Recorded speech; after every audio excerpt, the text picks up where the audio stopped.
And we start with breaking news. Police in riot gear called in to keep the peace at the University of Chicago after skirmishes break out between pro-Palestinian and pro-Israeli protesters. This comes as the university issued a letter to students stating those encampments cannot continue. CBS 2's Darius Johnson has been on campus for us all afternoon following these protests. And Darius, what's the latest?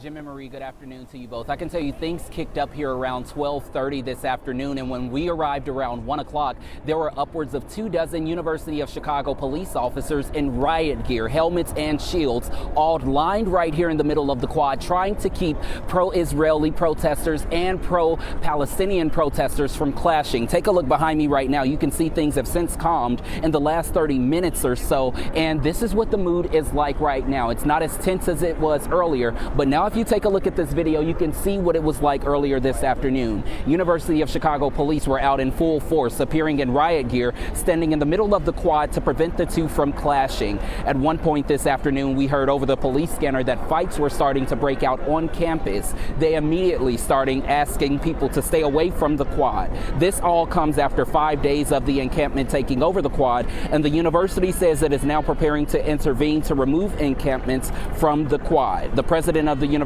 says it has caused disruptions and violation of university policies. And earlier this afternoon, they really asked people to step away from this area. Take a listen at what students on both sides had to say this afternoon. There was one altercation when one of the encampment people tried to grab the ringleader's American flag and take it from him. That's the only altercation that I've witnessed. We're going to stay here no matter what the university tells us to do or the Zionists do, and we're going to stay here until we achieve our goals. We know last night the university and UChicago United for Palestine did reach an impasse. This after the group says they had unsuccessful negotiations with the president and provost about their demands. Right now we know the university is calling for encampments to be dismantled. They say at this point they have reached the point where they need to intervene right here on the quad. However, they have yet to say exactly when that will happen, but that's why we are here right now, to see how things play out through the evening. Again, there is still a large police presence, not as significant as it was earlier today, but they are still here and they are prepared just in case things start to kick up once again.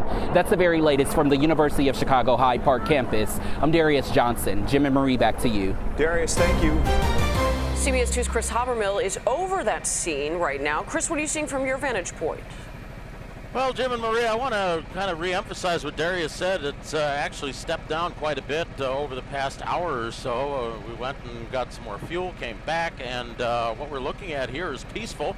Law enforcement spread out through here from place to place in order to kind of monitor the situation, make sure that people can express their First Amendment rights in a secure area here, and act upon things and attend to things that might, if anybody acts up, of course, they will intervene. We've heard that Police Superintendent Larry Snelling is monitoring this here as well as Chicago police officers interact with not only the students here by way of just being a presence on campus to kind of bolster the campus police force here and just kind of keep a lid on things and make sure that things don't get out of hand. So we're circling the area. We've actually seen kind of a downturn in the amount of activity down there and the number of people too. They've kind of spread out, dispersed quite a bit. We'll keep an eye on it. Over to the University of Chicago, Kris Habermehl, CBS 2 News. Kris, thank you.